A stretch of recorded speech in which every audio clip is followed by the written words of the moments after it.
Hi everyone, welcome back to Forestry 101. Today we're going to be talking about management plans and why management plans are so important to have in your woodland, and some of the steps that are involved in creating or developing a management plan in your own woodland. And so far we've talked about why it's important to manage our forests and our woodlands. We've talked about ways that we measure and take inventory of our forests. And now we're going to kind of combine a lot of our past topics into this topic of management plans for your woodland. So woodlands can be managed for a variety of objectives and different management goals that we have in our own woodland that could range from timber production to recreation to wildlife management and wildlife refuges. As woodland owners, you determine the objectives for your own land, and oftentimes we have multiple objectives for a particular stand or area within our woodland, and multiple objectives across our woodland. And so we encourage woodland owners to work with a professional forester, natural resource manager, to help them develop and articulate your management goals so that you can be successful in achieving those goals. So it's an important part of a relationship is the creation and the implementation of a woodland plan and working with a professional to develop a plan that's realistic and achievable. And so typically professional foresters construct these plans after evaluating the current conditions, so taking inventory of the forest, the site potential, so what's able to grow, what sort of species are able to grow based on a number of factors, including the moisture that particular area gets, the soils, the soil type, and the overall soil quality really have an important role in this overall site productivity or site potential, what we say in forestry. And so planning is not really a single event, but it's a series of continuous events and steps that lead you towards your desired goal and your management objective. So forest management plans are really a long-term plan. They can be detailed in short-term little snippets to help you manage resources in certain periods of time that make it a lot more feasible or realistic to kind of think about this in a long-term management plan. So we have some short-term activities that manage our forests to help us reach those goals, but ultimately it's this long-term series of actions that are going to get us to our goals. So just like the forest takes decades to grow, our management plans need to develop over time with the longevity of the forest. So a woodland management plan is a roadmap with directions on how to reach our long-term goals. It provides a better understanding of what resources are found out in the woodland and what sort of opportunities that the woodland can support from, again, recreation or hunting or wildlife viewing or timber resources. It helps connect with technical assistance and financial help through different government programs. And in fact, a lot of those programs require a written management plan in order to receive that support. Additionally, certification of the forest or of the woodland often requires a management plan to be in place prior to certification. So as we mentioned, identifying your goals and management objectives is a key element of all management plans. At first, the goals and objectives might not be well formulated or articulated, and a forester can help you formulate and articulate your goals for the land and help you better understand and address such issues as forest health, so invasive species, insects and diseases that might threaten your woodland. A forester will also consider many of these questions during the inventory and planning process. Certain questions that you'll likely ask when you're developing a management plan are, do you want to produce income from your woodland through timber resources or other opportunities, economic opportunities? Are you interested in increasing opportunities to view wildlife and increase cover for game animals? Do you want to recreate in your woodland? What values exist in the forest through timber sales? Are there certain tree species now on the land that are suited to future growing conditions? We call this potential suitable habitat for tree species. And overall, what is the site potential? What is it capable of producing in the future to help you meet your management goals? Other questions that you might be asking when you're developing a woodland management plan: what are the current access points to the woodland? Are there roads or are there trails currently found in the woodland, or will those need to be built in order to help manage your woodland? Are there currently any problems with invasive plants or other threats to forest health? Are there any streams or water bodies or other important riparian areas that need special protection? And lastly, are the expectations and management goals realistic given what is currently found in the woodland, right? So I keep going back to the site potential. What is that site capable of producing as far as tree species, how fast the tree growth will be? So when we're talking about long-term planning, it's important to know the ecology of the woodland. And so we go back to earlier episodes of Forestry 101. We talked about forest ecology, right? We talked about inventory.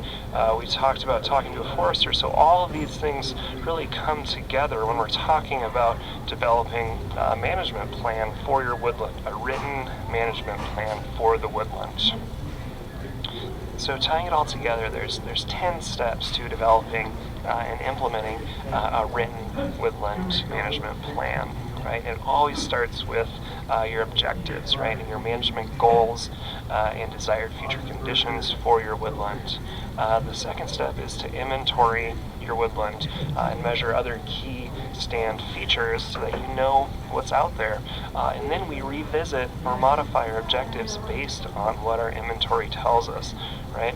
So if our management objectives don't align with what's achievable based on what's currently out there, then we need to modify our management objectives so that they ultimately are achievable, right? And sometimes just because something isn't there right now doesn't mean we need to change our management objectives, right? We might start to favor towards a particular species that might not be in our woodland now, but it has potential to be in the future, and so that can still be an objective, thinking about the long-term development of that stand in our management actions.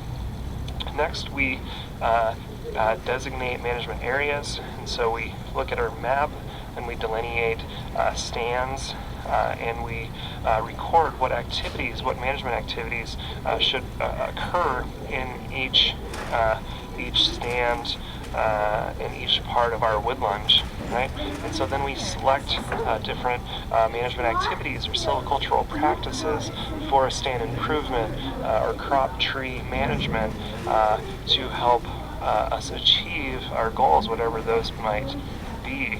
And then the next step is so important, right? It's recording or keeping a record of the forest, so we can track how our woodlands are responding to our management activities to help us determine whether we're meeting our objectives. And so monitor. It's so important.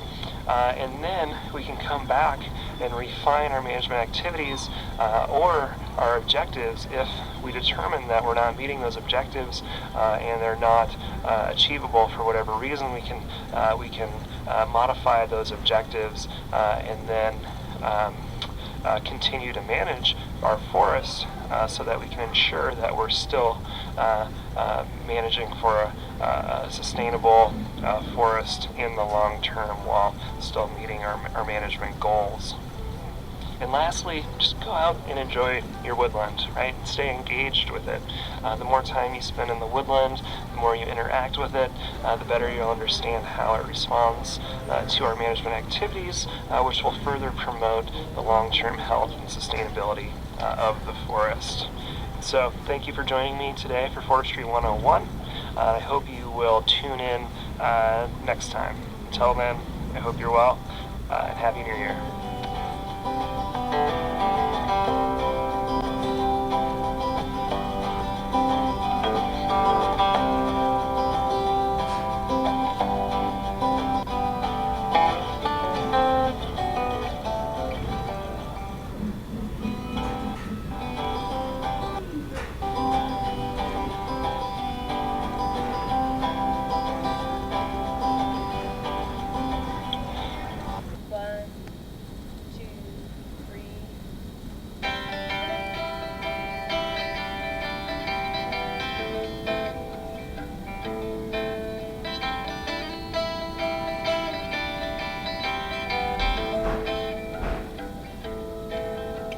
She's only 10 and the earth is dying 'cause we didn't think it out.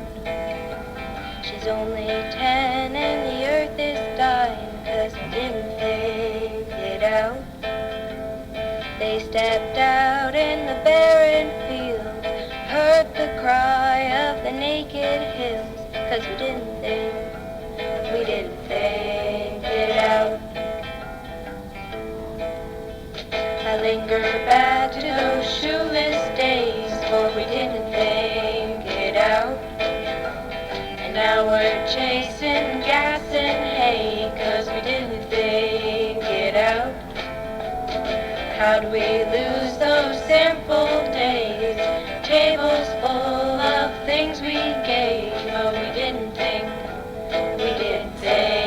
it out.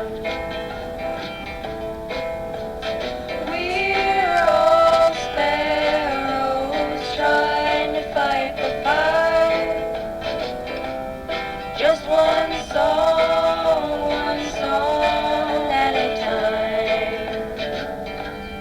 I need your song and you need mine. I need your song and darling, you need mine.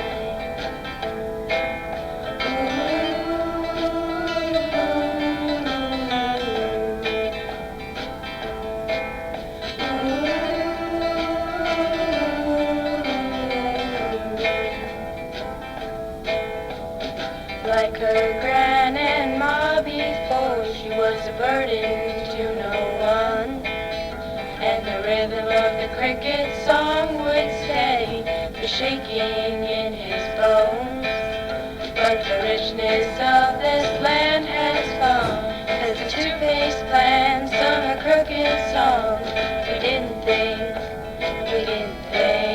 it out.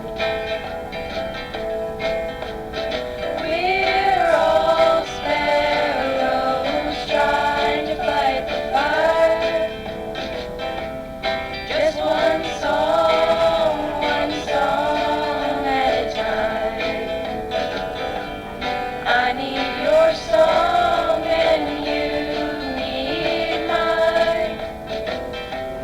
I need your song and darling, you need mine. Every word, every song. If you're doing right, there ain't no wrong way to say. The time is now to make some change. We can think it out. No one knows how the tale unfolds, but we can change how it's told. Come on, friends, the earth is meeting, so let's go plant some hopeful seedlings. We can think it out. Ooh.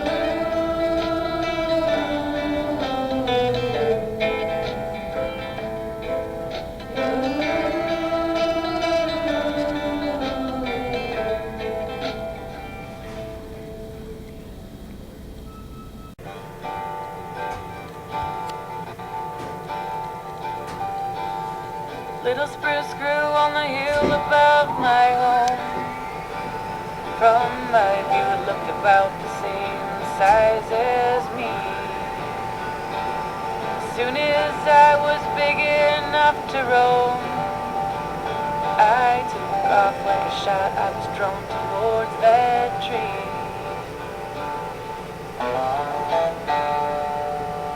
Arnica bloomed on the hill above my home. When the wind blew, it looked just like a golden sea. Dragons, they were tamed and secrets sworn. I was safe and secure underneath my own tree. We take care of each other, we take care of this place. We show love for one another, over fear and hate. May we never take for granted the beauty of it all. May our tree, our little spruce, live on.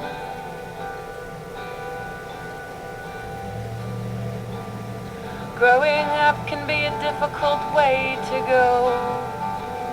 People thought they saw on the inside of me. I got up off the ground and smiled for show, then picked up my heart and took it to the tree. We take care of each other, we take care of this place. We show love for one another, over fear and hate. May we never take for granted the beauty of it all. May our tree, our little spruce, live on.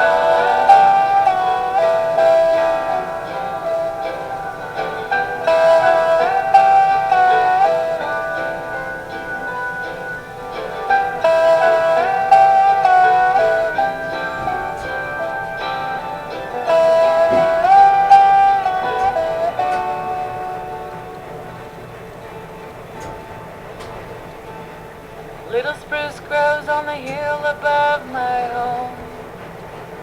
From my view it bends down and looks right at me.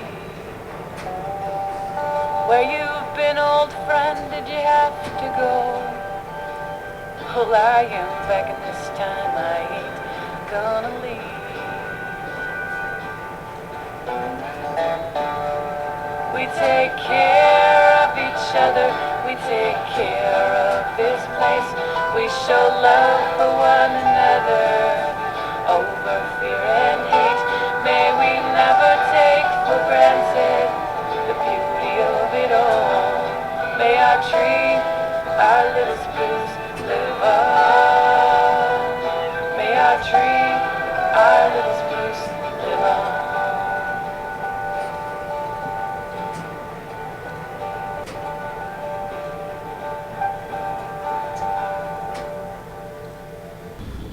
Alright, with this week's module we're going to examine some basic principles of forest ecosystem function. We'll take a look first at the different competitive strategies of some tree species. We're going to develop a broad understanding of the process of forest succession and also talk a little bit about how forest management may impact ecosystem function. I've decided to save the discussion of landscape ecology for later in the semester. If you look on the syllabus, landscape ecology was supposed to follow up this module, but we're gonna push that up to later on and we'll go through some concepts of landscape ecology when we start to look a little closer at wildlife habitat, because those two topics go hand in hand. So this week we're going to focus on ecosystem function at a relatively small spatial scale.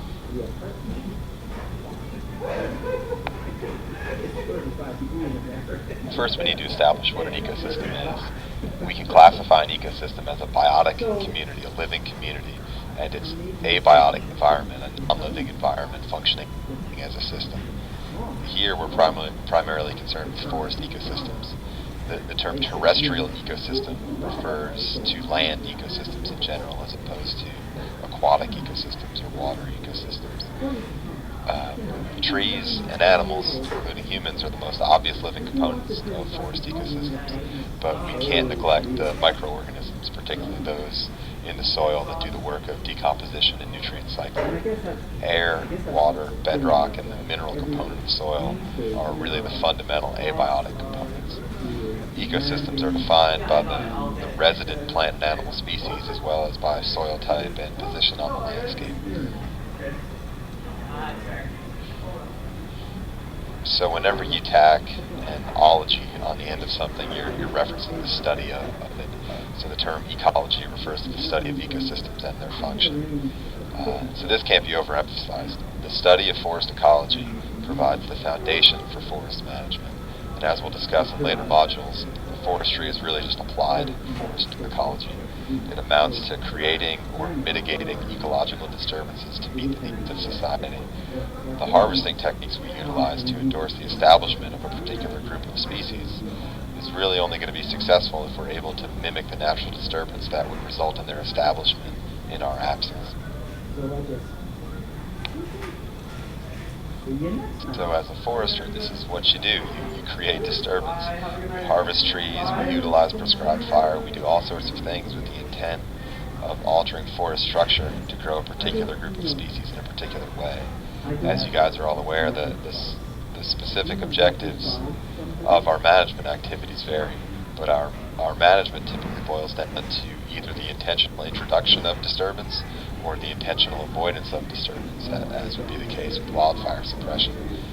If we're going to be successful at achieving our management goals, we need a comprehensive understanding of how trees grow, how forests develop over time, and how energy, nutrients, and carbon flow through the ecosystem. Ecology is essentially the study of these processes. The first step is developing an understanding of the factors that determine tree species distribution. All these should look familiar, as they were covered in the biome lecture as well. Different trees have different competitive strategies, and they respond differently to natural disturbances within the ecosystem. Species vary across the landscape based on the influence of climate, soil, and disturbance regime. Physiologically, trees are adapted to different environmental situations.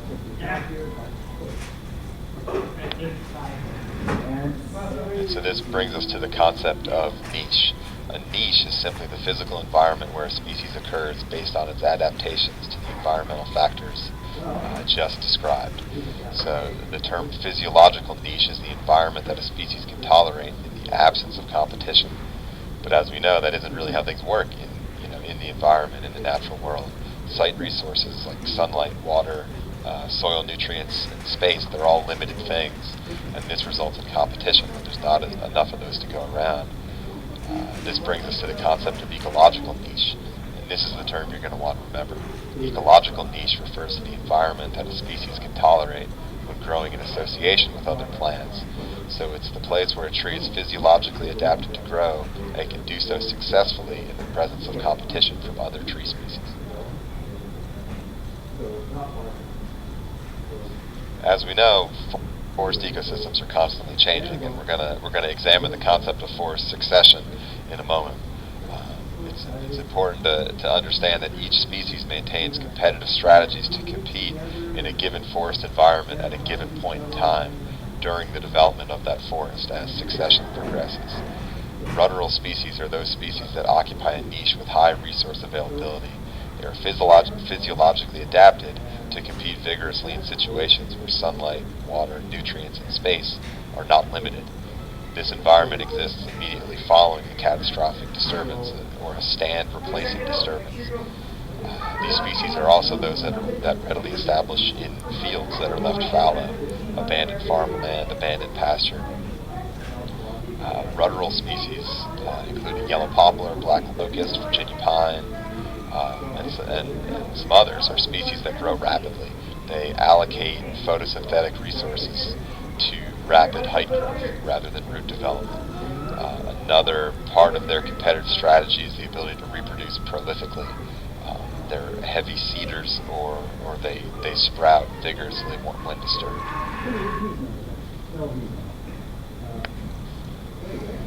competitor species occupy a niche where disturbance is less frequent and competition for resources is really high. There are a whole lot of species that fall into this category.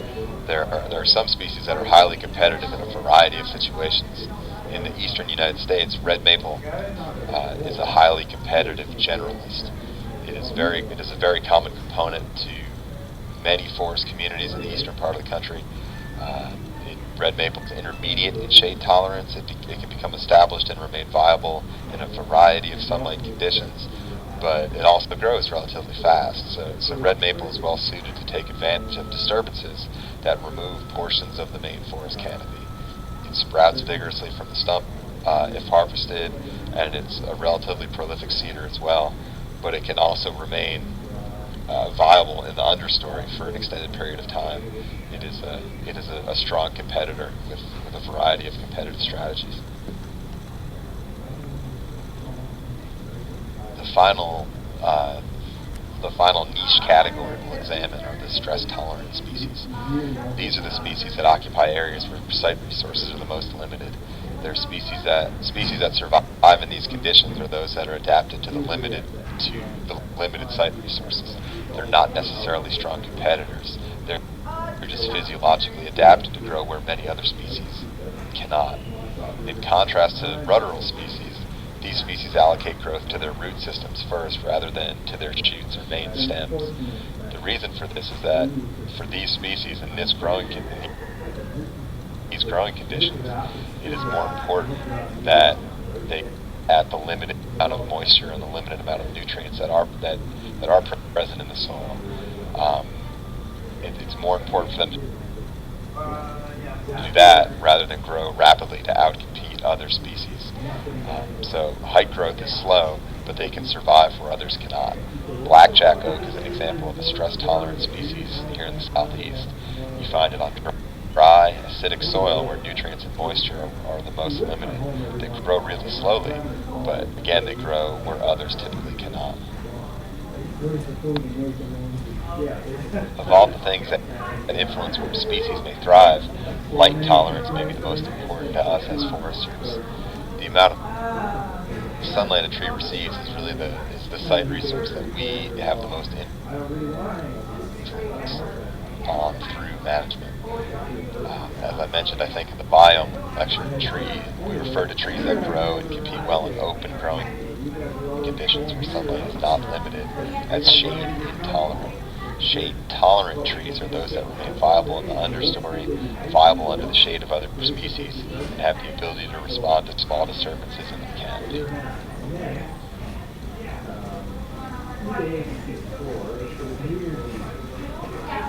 This slide here shows the two different species that exemplify each light tolerance strategy. The picture on the left is of naturally regenerated green ash seedlings that have become established following a clear cut. This image is from a harvesting operation in the central hardwood region, a little bit north of here, a little bit northwest of here. And so you typically wouldn't find a situation exactly like this in the southern Appalachians, but green ash behaves a little differently here. But it's a really good example of an intolerant species readily occupying a recently disturbed site. In contrast, the sugar maple seedlings on the right are doing what shade-tolerant seedlings do. It's remaining viable in the understory. The seedlings are growing slowly, but they can survive in the understory for an extended period of time. They're just waiting to be released by a small canopy disturbance.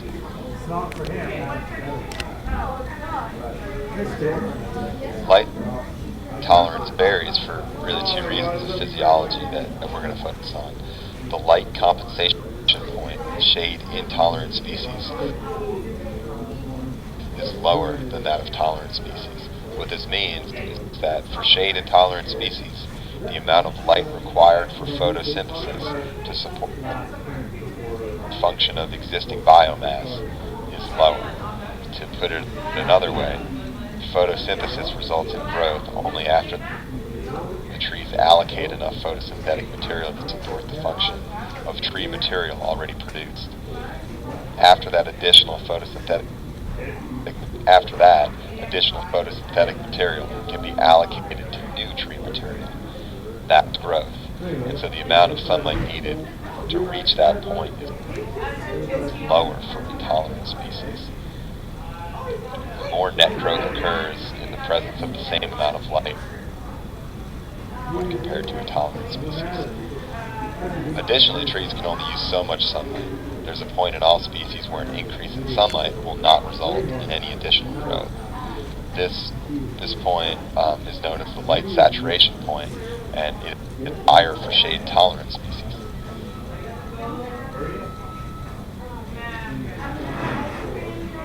There are other environmental constraints to photosynthesis that may influence what tree species are able to become established and survive in a given setting.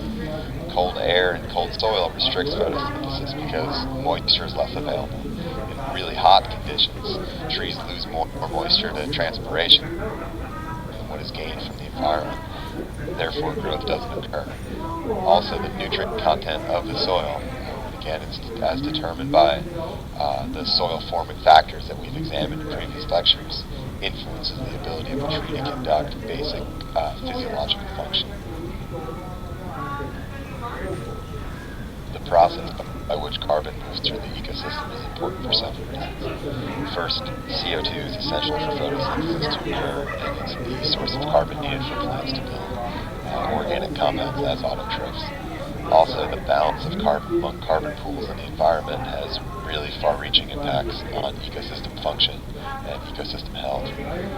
Carbon is present in the atmosphere naturally, and it may be stored within plant biomass, animal biomass, microbial biomass, and also in soil organic matter. These are the pools that I'm talking about. So carbon in the atmosphere exists as CO2, where it's incorporated into organic material by plants. As plant material dies, it's decomposed and broken down by soil microbes. This microbial biomass in the soil, again, is another carbon pool. As animals eat plants, carbon is pulled in their biomass as well. CO2 is released into the atmosphere as plants and animals respire and as plants and animals die and become decomposed. The burning of fossil fuel results in the addition of carbon into the atmosphere as CO2 as well. This additional carbon is essentially organic material that has been stored for millions of years in the form of coal, petroleum, or natural gas. And when these materials are utilized as an energy source, when they're burned as an energy source, as has been the case in the U.S. since the Industrial Revolution, that carbon that has been stored for millions of years is rapidly released into the atmosphere as atmospheric carbon or CO2, resulting in a concentration of CO2 beyond what plants can utilize. As you guys should be aware, CO2 is a greenhouse gas and a primary factor in global climate change.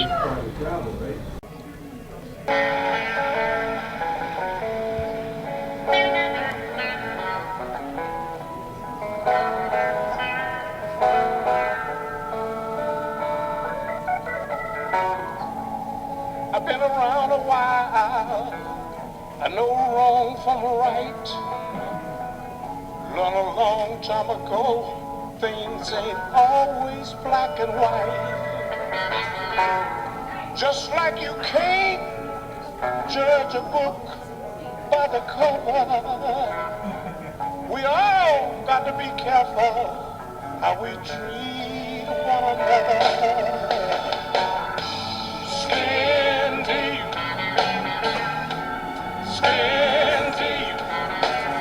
underneath, we all are the same.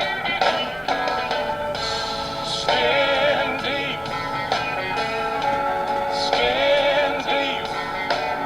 underneath, we all look the same.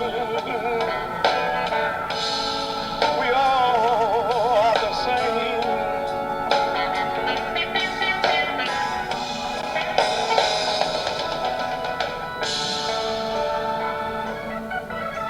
A man in Louisiana, he never called me by my name. He said, boy, do this and boy, do that. But I never once complained. I knew he had a good heart, but he just didn't understand that I needed to be treated just like any other man.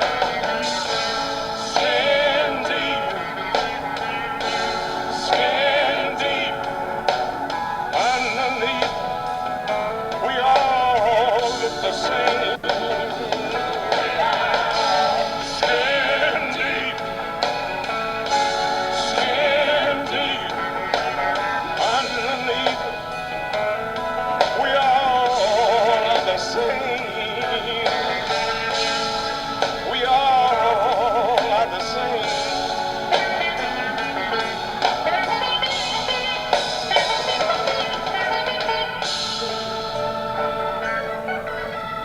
Sit my child down when it was old enough to know. I say, out there in this big wide world, you're gonna meet all kind of folks. I say, son, it all come down to just one simple rule, that you treat everybody just the way you